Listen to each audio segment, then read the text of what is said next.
All right, guys. Hello and welcome back to another episode of the Results Loading Podcast hosted by Prosperous AI.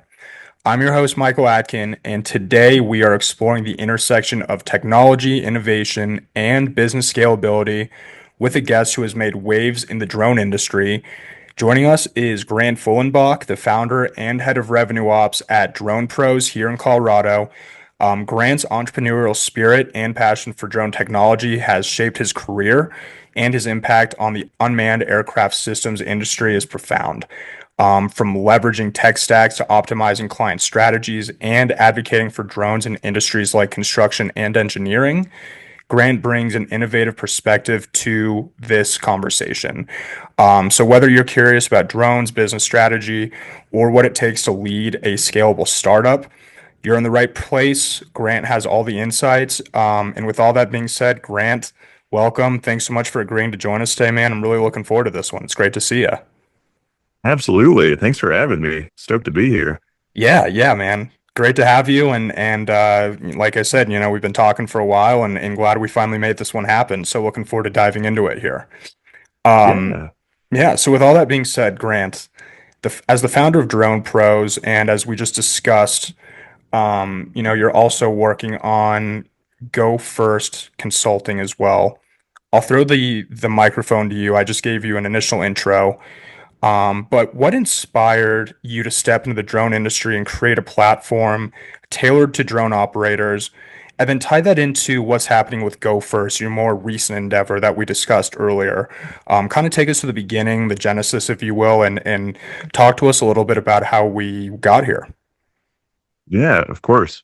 I have to say that intro is probably the nicest intro I've ever heard. If only I could have that recorded or have somebody else It say it that is recorded, anyhow. man. You can keep it. We'll get you a digital picture frame or something, and it can recite Yeah, back to you when you want to hear it. But no, that's right. it's easy to say nice things about our guests. We're lucky to have you. Yeah, thanks. But yeah, Drone Pros is an interesting one. Let's see. So way back when, right even before COVID, I was working for a construction broker, that they were making buku bucks, and their business model, I think it was probably the most beautiful business model I've ever seen. They literally were just brokering dumpsters, excavators, like small equipment that homeowners and renovators needed. Um, and they had zero overhead. All they were doing was basically acting as the middleman, and having a killer SEO, I guess, performance. So if you typed in dumpster near me, they were top three, and they were acting as basically a call center, getting your details and then sending the right, Making it happen, essentially. making it Yeah. happen. Yeah. And um, I just saw that as like this gold mine opportunity. So while I was working there, and I was working there as a CRM consultant, but I was like, I need to do this. I need to make my version of that, whatever it is. And a buddy of mine he's a professional photographer, and he's like, hey, drones are becoming really, really popular in photography, and no one really has maximized uh, the way that it's being monetized, right? These tools are being monetized. And so COVID hit shortly after that, and I opened up Drone Pros first as essentially a project broker. So what we were doing was we were connecting real estate agents with drone pilots who are flying, things like this, little custom built FPV drones through properties. And they were doing that while sitting in a truck outside of the house. So the homeowner, who owns this $2.2 million ranch in, I guess, Highlands Ranch or whatever, Sure. didn't have to worry about some stranger walking through their house and all the risks that, come up with that. So it was this cool concept, right? I built a system that just allowed me to perform as the middleman, connecting an agent with this pilot. And it also opened up a lot of doors in the UAV and UAS space. One of those was a company called Pix4D, and actually worked there as the director of sales ops for a handful of years. Their whole shtick is basically it's photogrammetry software. So taking the images that you can get from drones, stitching it together into a 3D model from which you can do measurements and volumetrics. So it's super useful for surveyors and engineers who need progress reports or to see how much dirt is in that huge dirt pile that's, outside of the construction site, things like that. So learned a ton working there just in terms of the whole how the AEC industries work, architecture, engineering, construction. And that opened up a lot of doors in VDC too, which is like visual design construction. So if you're familiar with like BIM and CAD and all the digital twins, all of that stuff. Sure. And yeah, just being my background though in CRM and RevOps, I realized that there's this huge market of drone service providers. So smaller to medium-sized companies, guys who bought some pretty expensive hardware, but may not have the wherewithal to actually put together systems to help them scale it, right? Yep. Find new projects, maximize those projects, find repeat customers, that sort of thing. And real quick, Grant, before you continue, what are some of the expectations of some of these users who buy some pretty expensive drone hardware? Like, give me a few just general examples of what their intentions are, and then, obviously drone pros and you come in and help them go and scale and actually generate some ROI on some of these drone costs, for example. Yeah, it's um it's kind of one of those, it's an interesting phenomenon. It's one of those things like buy it and they will come. I think that's kind of the mentality from a Like, lot we'll of guys who figure it get it. out kind of deal. Yeah. And a lot Yeah. of them are engineers or surveyors or, architects, even people who are pretty technical and have an understanding of how a drone is a value in that space. Um, and so then it's, okay, I'll open up an LLC for the, like on the side, make some side revenue. And then it quickly turns into one of two things. Is it either flops, and it's like, oh, damn, I spent 30 grand on this thing. What do I do with it? How do I not get divorced? Yeah. Or, Yeah, it was or my wife. My wife's gonna kill me. yeah, exactly. Or it actually, is pretty successful. And then it's like, okay, how do I actually scale it? What systems do I need? Do I need to hire people to help with this? That type of I guess option too, right? Which is where you come in, obviously. Exactly. Yeah. So we come in basically, helping them put together the tech stack and the systems in place to help them make sure that their projects are profitable, that they don't lose any of their clients or any of the bridges, hopefully don't get burned, and then help them scale with finding similar projects too. That example you gave with taking land surveys for, engineers or construction sites is insane. I mean, I know drones are highly capable devices, and obviously, as we were discussing before we started recording, similar to artificial intelligence, similar innovation, different levels, obviously different conversations. But the ROI on the bandwidth with being able to throw a drone up in the sky and go and survey, a few acre lot or even more in a few, I don't know how long it takes. I'm imagining significantly less than the old way of going and walking the site and doing it manually. It's got to be an absolute game changer for a ton of these industries, and so it really is a genius idea. Going back to what you were saying, one of your first jobs, and they just had like the most genius business model. They had no overhead. They weren't doing really anything except connecting the demand with the supply in a way.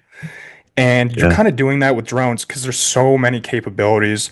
There's so many functionalities. As you know, I don't have to explain this to you, but think of the ROI and the bandwidth if you know how to utilize a drone properly for something that's been manually tedious in whatever industry. You come in and you go to Drone Pros and, not that you guys are, because you're not marketing any of the companies that you rep, right? You're not connecting your companies to customers, are you? No, no, Okay. we actually stopped doing that. Yeah.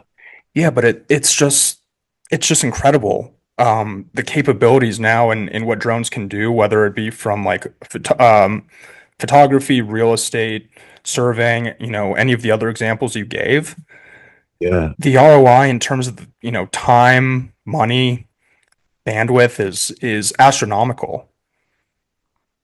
It really is. It's absolutely insane just, how much value you can get from such a small thing, or in some cases they're massive. But Not to mention uh, the quality too, yeah, you know? yeah. I mean, having a drone Like at your wedding or a drone shooting, like you said, a $2.2 million house out in Highlands Ranch versus some guy just walking around with his Nikon, huge yeah. difference Yeah. in terms of the production quality. Oh yeah. I mean, to give you an example of like how nerded out I get with this stuff. So during the spring and the summer, I like to garden quite a bit. Nice. And I'll actually throw a drone up and create a 3D rendition of the plot. And so then I will literally have like the geo coordinates of where I need to plant something. And then I'll have another, every month or so, I'll fly the drone over the site and I can track how like much growth each plant has seen over that time.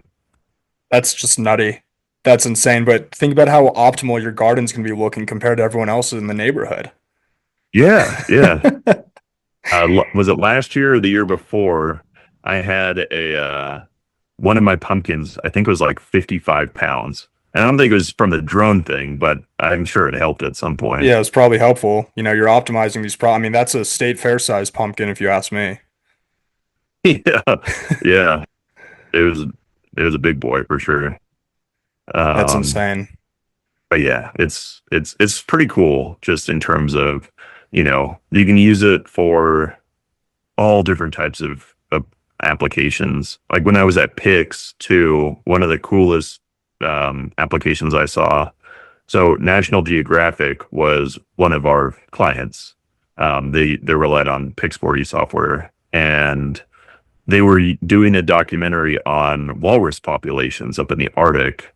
And so this one group basically was flying drones over this walrus population and could basically create 3D models of each of the walrus adults, I guess.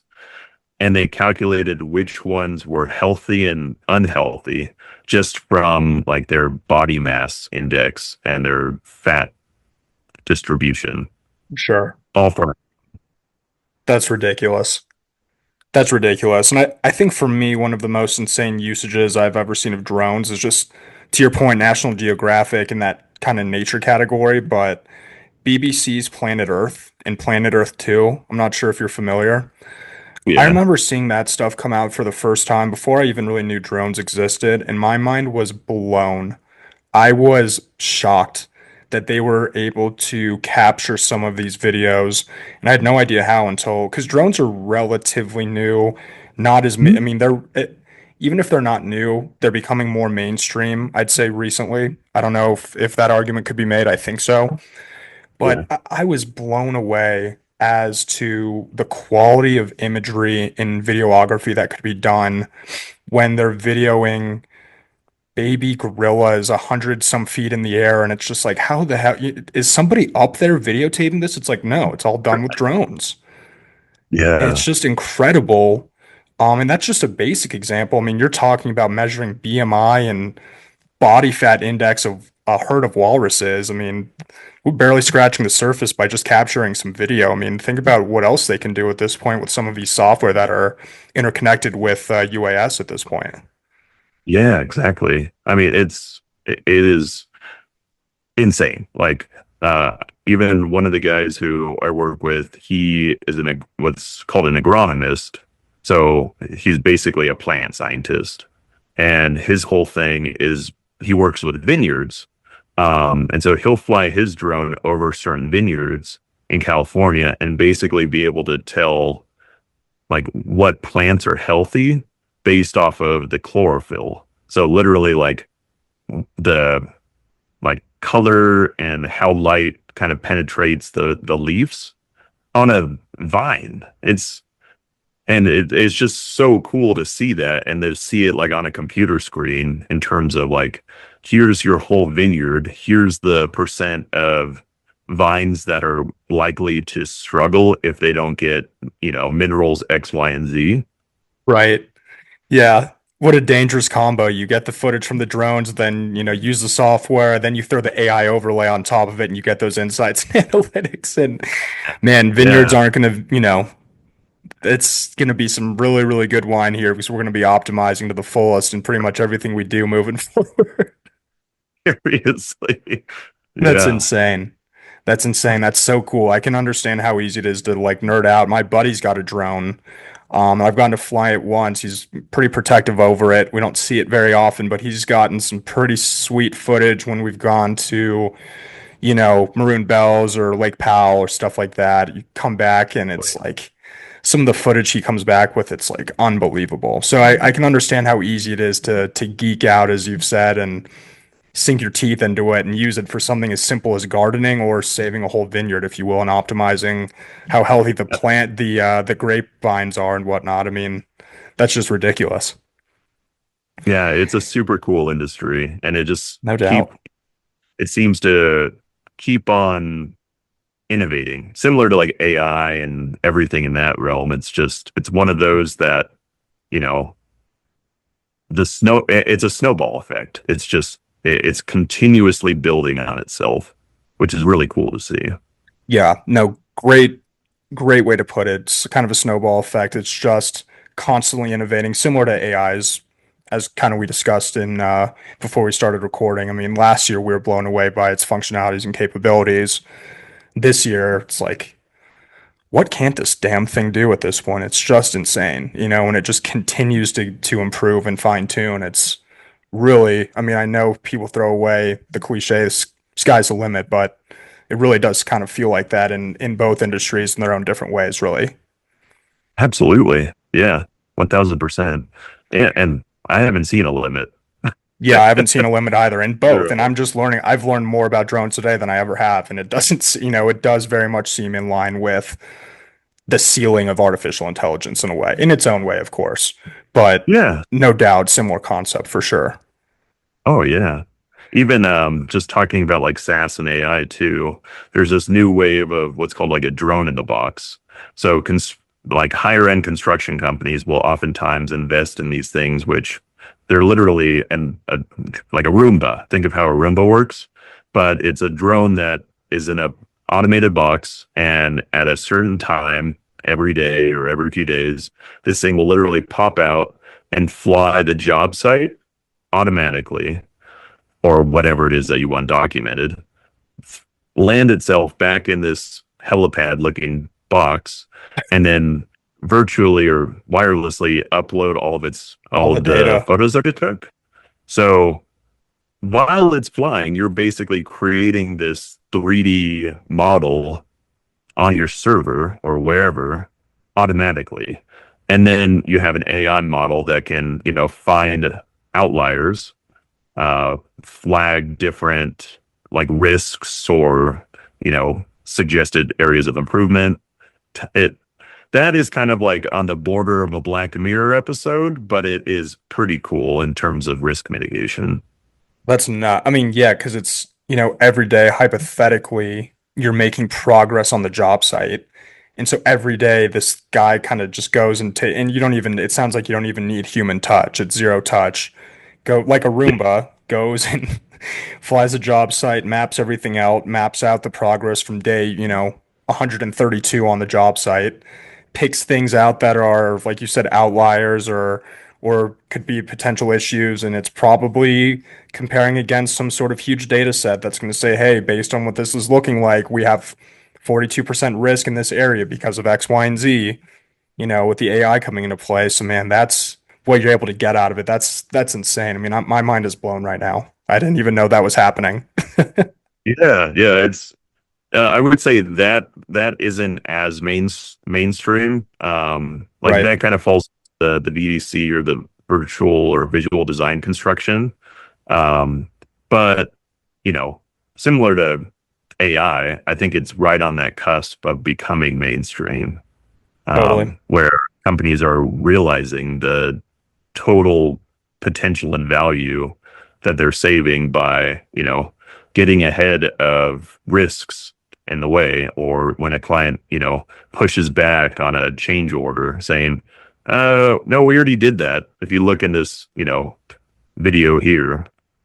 Yeah. No, it's probably really, really easy to calculate the ROI and the money, the labor, the time you save by utilizing these kinds of technologies because it's like I actually had a safety director for a huge construction company here in Colorado on as a guest. And, without question, safety incidents cost hundreds of thousands, if not millions of dollars, depending on the scale. And then Mm. you have to go back and then, do an inquiry or conduct an investigation. Could this have been prevented? How did this happen? What could we have done differently to prevent this? And with this, it's just like you're just knocking it out. This is even beyond being proactive. I mean, this is just alleviating any possibility of risk. Because I was about to say, we on the show here, we talk a lot about proactivity versus reactivity and, how it's better to be proactive and plan and then reacting to a situation that you don't want on your hands. But this is like, forget proactive. I mean, this is being proactive, but to such a high extent that it's like you're getting a daily report that is verified by, you know, the imagery, the artificial intelligence, the data that's saying, hey, 42% chance of an incident in the next 90 days because of X, Y, and Z in this area. You should give it attention now. That's crazy. Think of the Yeah. cost savings because when there are incidents, who knows it you're taking guys off of the site. You have to go and fit. I mean, the list of cost is endless. You just get rid of that possibility entirely with this. I mean, that's unbelievable. It seems like well worth the Absolutely. investment to me if I was running a construction company for sure. Yeah, absolutely. I couldn't agree more. I mean, as you are well aware, construction is probably one of the hardest industries to operate in Sure. because there's so many variables that kind of are unaccounted for. And this is just one of the it's technically a small investment if, you're looking at this total scope of a project. But Exactly.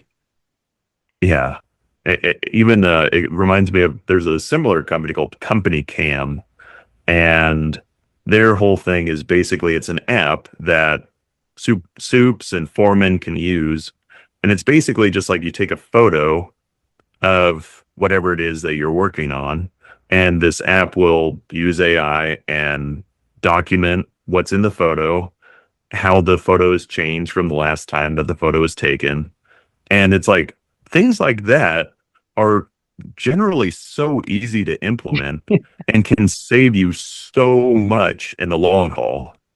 Sure. I know. And you wonder why. It's like, what is there to be scared of? I think technology as a whole has a bad reputation in terms of integration, innovation, as you know, ERP systems, for example, CRMs even.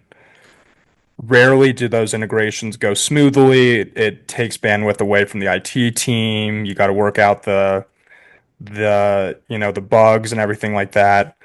Um, but with this, I mean, this is like revolutionary, in terms of the potential cost savings, dollars you're just leaving on the table by choosing to not implement or invest in this sort of technology with these capabilities that have a direct impact on not only your bottom line, but your timeline as well and your lead times, which is like such a significant part of carrying out a major project such as a commercial building or forget it. I mean, if even a residential house costs $1 million. I mean, that's still huge. Oh One yeah. month versus 4 months, and you can alleviate those 3 months because of something that this form of technology could have caught. I mean, what are we doing? Why would you not? I mean, I would want a demonstration right away if I was in charge. That's Yeah, incredible. yeah, it's pretty amazing, and just how, like you were saying, how fast it's advancing too. There's just so many different applications and little value props that a simple or a single investment can give you, which is nice. So But yeah, yeah, it's pretty remarkable. totally. So it sounds like the genesis of Drone Pros, kind of going back to the beginning here, came Yeah, from that business model that you had so much respect for initially, and you were able to more so replicate it now with drones. Obviously, we just down went down a totally went down a rabbit hole with the capabilities and literally how cool this stuff is. But also, what are the ramifications of not utilizing this technology in some of the industries we've been mentioning? You're basically going and helping those drone operators find the business and go and make sure that people know they exist and that these capabilities are things that you should not be ignoring if you're a business owner, for example. that's right. Yeah. Yeah, the biggest thing is, how to identify a problem that like a project manager is experiencing, that if you're a DSP, right, a drone service provider, that and you know the technical wherewithal of how to build a topographic map or a digital surface model, right? Like, how that world works.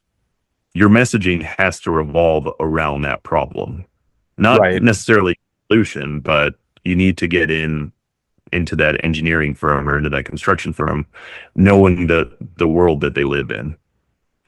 Of course. Yeah, and identifying and understanding their pain point and then having a solution to follow. Because anyone can go out there and kick and scream to the heavens about the solutions that exist. That's great, but do you understand what my issues are? How did you even get to that point? So yeah, obviously being in sales, I definitely get that, and I couldn't agree more with that one for sure. Um, Yeah. so Grant, early on, you know, you've identified this incredible business model, and then obviously in need, you saw where the industry was going. You were obviously correct. What challenges, though, did you face early on in transitioning Drone Pros from just project brokerage to like a full-fledged platform that it is now, helping drone businesses scale their business essentially? I mean, what were some of those initial challenges that you did see? Yeah, I mean it's an entirely different model, right? So the way that I'll be frank, when I first started Drone Pros, I just built it all through a HubSpot. So basically, like, as an example, if a real estate client submitted a proposal or paid for an invoice, as an example, that would then trigger an automation or a workflow in HubSpot that would find the pilot who matched that invoice closest. So based off of 10-year proximity, equipment that they had, and it would basically send uh, a request for work to that pilot, and it gave them a certain duration of time to approve or deny that job. So that was pretty streamlined. I mean, at its core, it was just on HubSpot, and Zapier. Um, so when we pivoted into like the consultation model that it is now, we had to kind of not necessarily scrape it, but we had to start over in terms of, okay, what does the platform look like? What does the program look like? How are we finding, or not even finding, because we already had the network of pilots who needed those services, but more or less, how are we monetizing all of that too? So essentially taking a fee, I would imagine, when you do connect successfully to individuals to go and Yeah, do business together. yeah. And yeah, exactly. We were, instead of just doing like a brokerage percentage, we were actually taking care of the whole payment gateway and everything. Um, Interesting. Okay. mhm. And then we would pre-negotiate rates with the pilot. I'm planning or me and my fiance are planning our wedding in October, and I came across this site called Yellow Paddle, and it's the exact same thing but just for wedding photographers, which is interesting.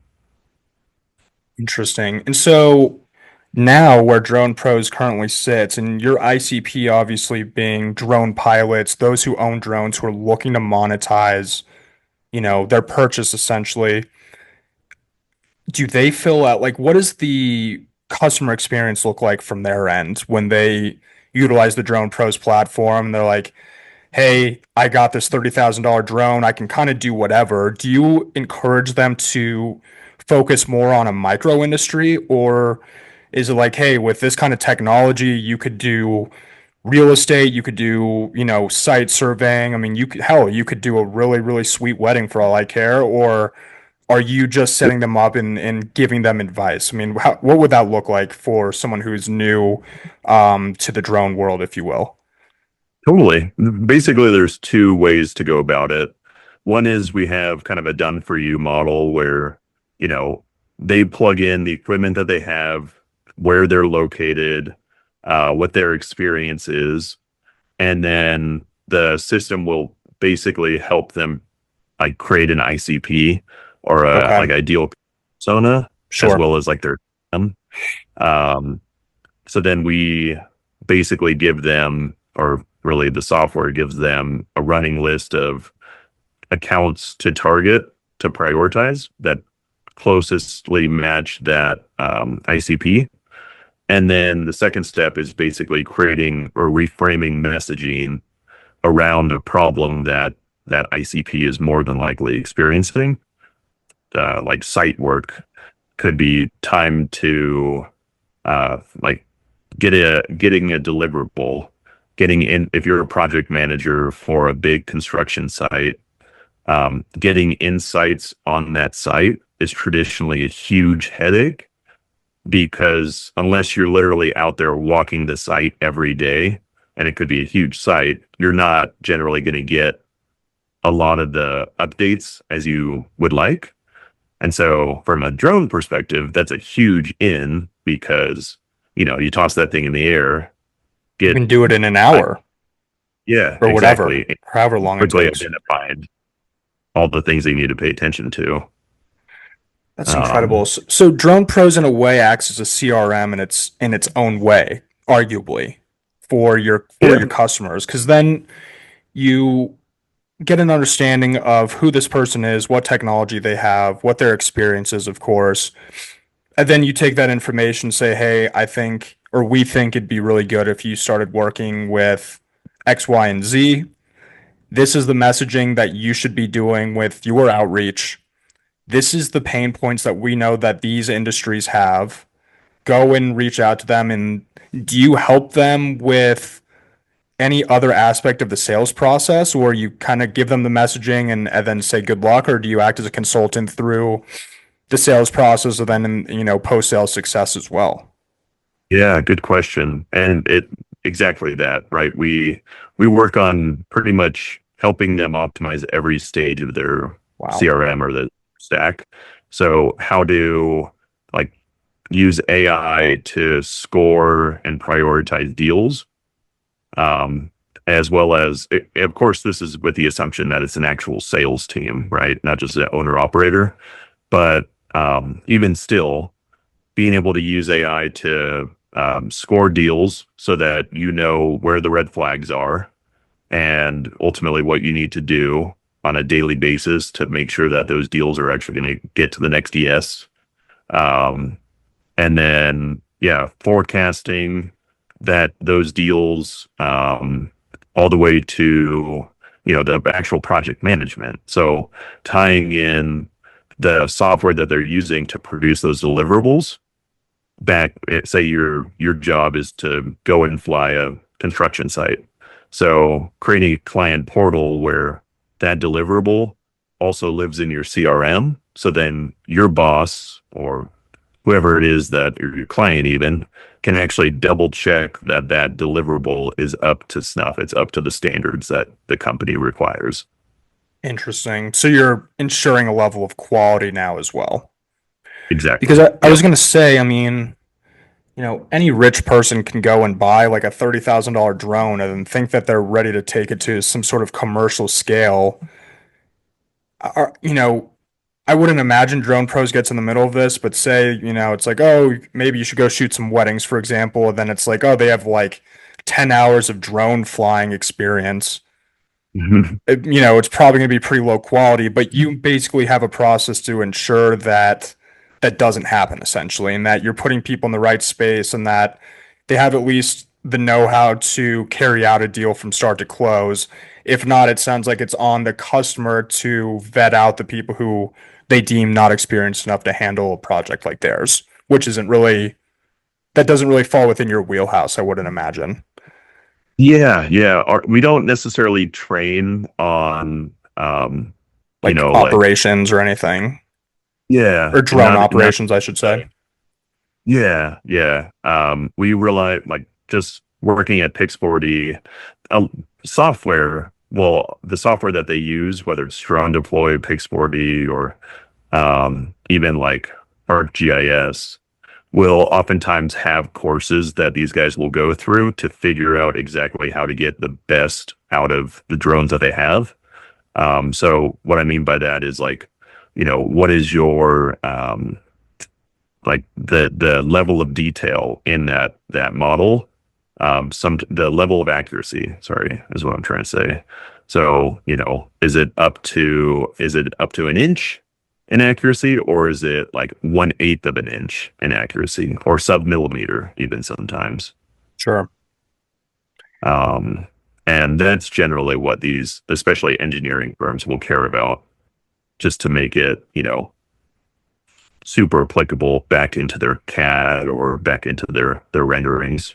Right. But it doesn't sound like you would recommend a new drone pilot or someone who's relatively green to go and take on a complex project like that. Essentially, just Yep. based on the data you pull from them, obviously. Yeah. Yeah. I would say, if you're new into that space, obviously it's growing like crazy, and the construction in AEC, it's just a phenomenal set of industries, but it's really complex. Right. Really, like, people spend their entire lives learning, I mean, even land surveyors in the US, it's like becoming a doctor, pretty much. It's like you have to spend years as an apprentice just holding a pole, following somebody around, and then it's so many tests, so many certifications. It's a crazy thing, to become a land surveyor in the US. That's insane to compare it to being a doctor, but it sounds like it's literally that same 10-year process in order to get somewhere. I mean, yeah, Yeah. talk about complexities. That's pretty nuts, I would say.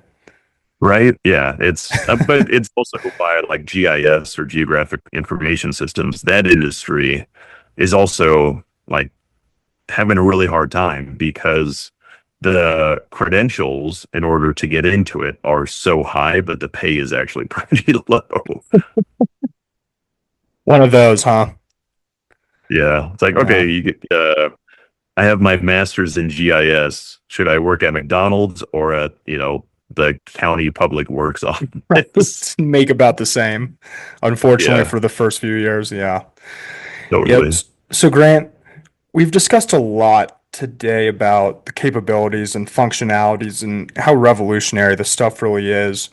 Within an industry that, as we agreed, is still rapidly evolving, and is more so or more or less recently become more mainstream, and the use is just going up, obviously, as we've discussed as well.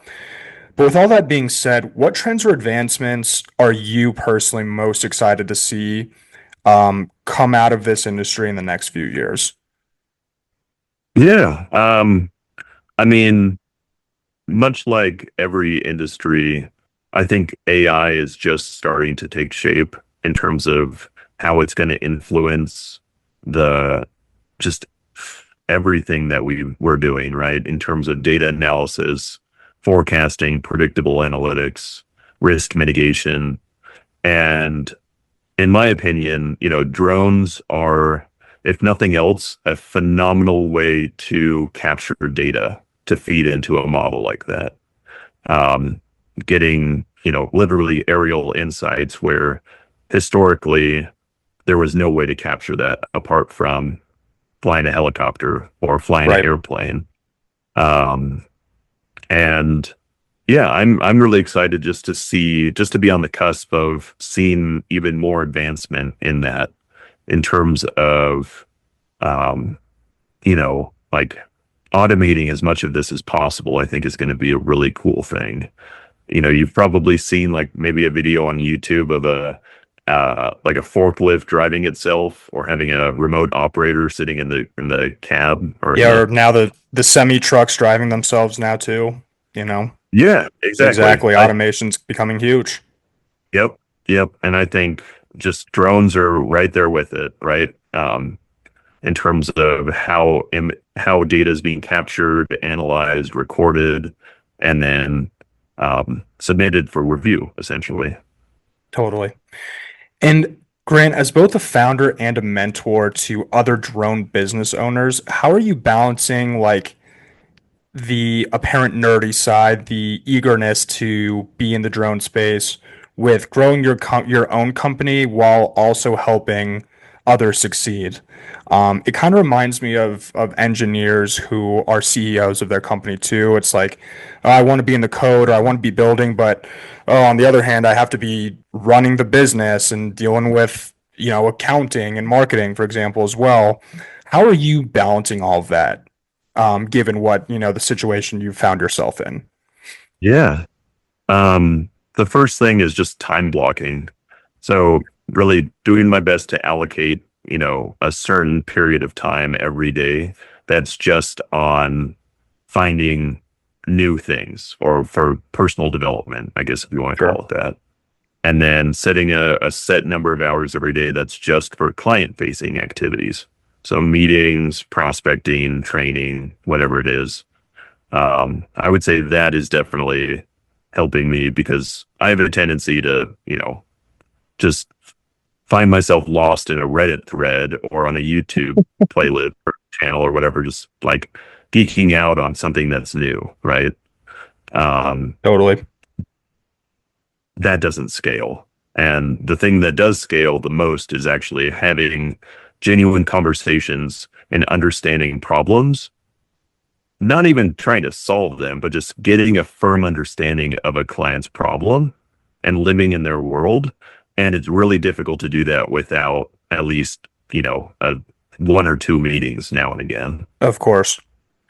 Yeah, because as you said earlier, I mean, you can scream from the rooftops, solutions, but until you understand their problems, and you and I both know this, we've been in sales for a long time, understanding the client, and it takes a couple conversations and a lot of listening.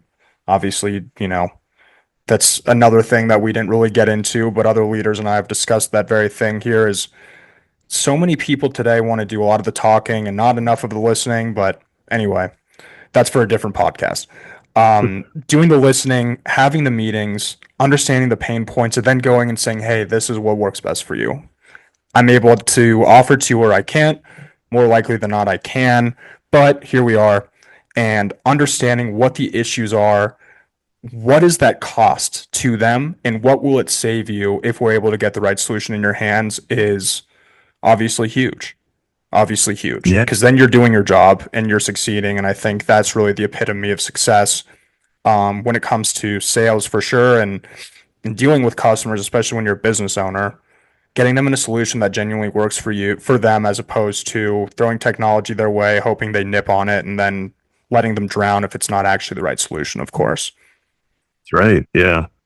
And I would say, as a as a salesperson nowadays, it's a phenomenal time to be in the industry of solving problems because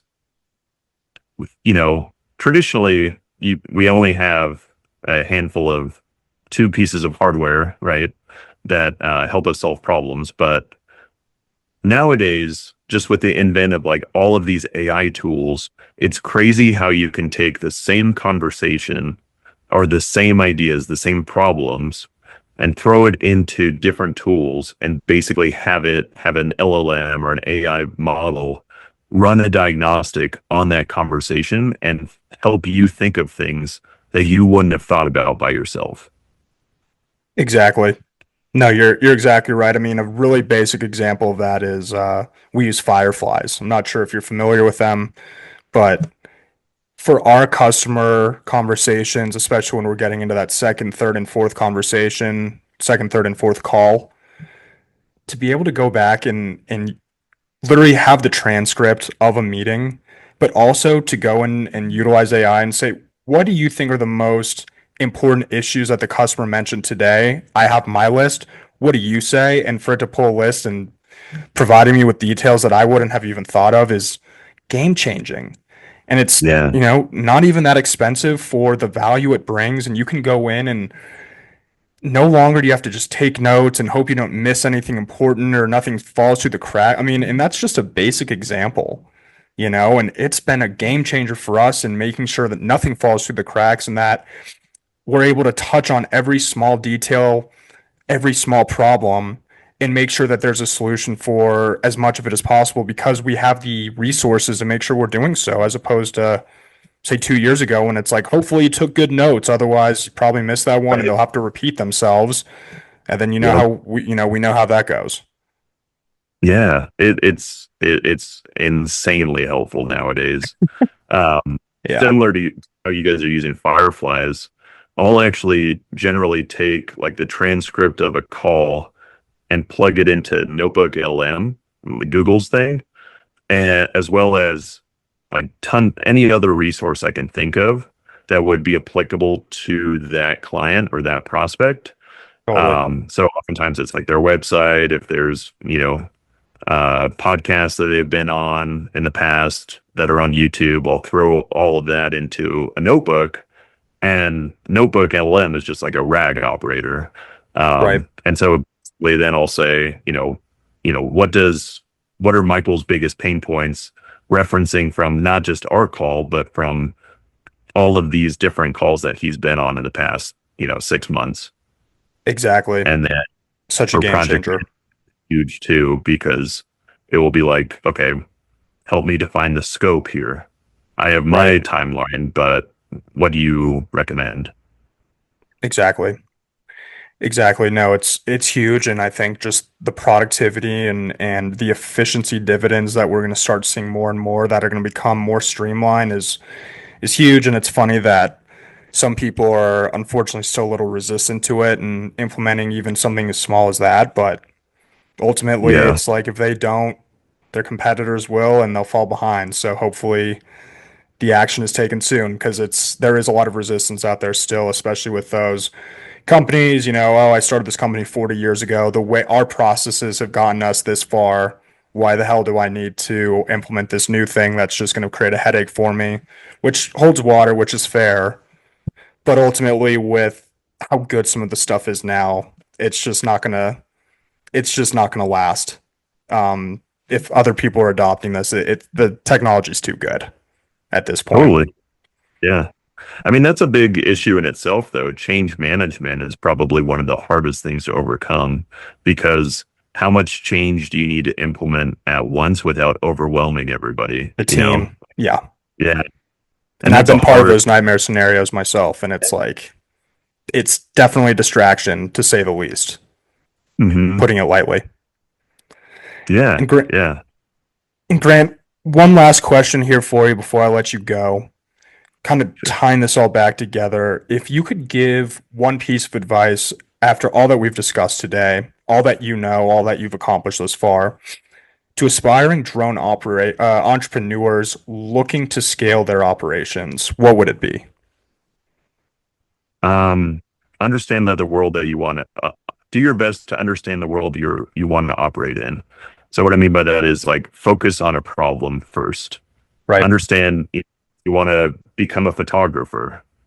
What are the challenges that clients who rely on photographers face or experience? And do your best to conceptualize, visualize, research those problems before, diving headfirst. Or if you do dive headfirst in, that's cool too, but make sure that you're doing some research along the way. I couldn't agree more. I think when you listen to bigger podcasts than this, obviously, the Silicon Valley Titans and the tech giants, and listening to those guys speak about what the beginning stages of starting a startup is just in general, it's always find a problem that no one's talking about yet. So I think what you just said is really important and it holds a lot of water because, as we've said a few times, you can build whatever you want. Is there going to be good market reception? Is this going to relate to anybody? Who knows? Maybe. But if you build around a problem, a common problem that isn't really being addressed, and you can relate to that and understand that, I mean, that's huge. And that's where a lot of these billionaires and entrepreneurs started, and they'll tell you the same thing, to my understanding. Absolutely. Yeah. Awesome.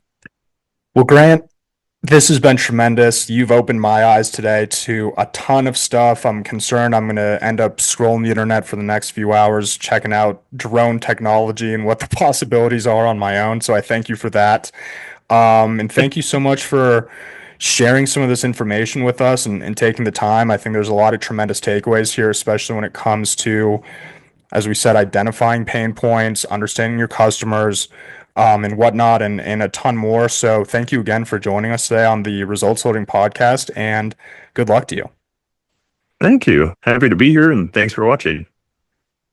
Cheers.